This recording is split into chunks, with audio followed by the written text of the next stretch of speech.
এরা কি উটের দিকে তাকায় না, কিভাবে তা সৃষ্ট, আর আকাশের প্রতি কিভাবে তা ঊর্ধ্বে স্থাপন করা হয়েছে?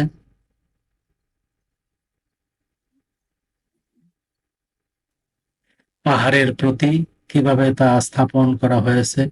জমিনের প্রতি কিভাবে তা বিছানো?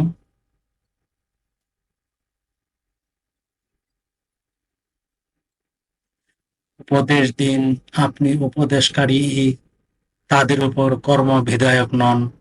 বিমুখ ও কুফরি করলে আল্লাহ তাকে প্রদান করবেন মহা শাস্তি। নিশ্চয়ই তারা আমার কাছেই প্রত্যাবর্তন করবে, অতএব তাদের হিসাব নেওয়ার দায়িত্ব আমার উপর।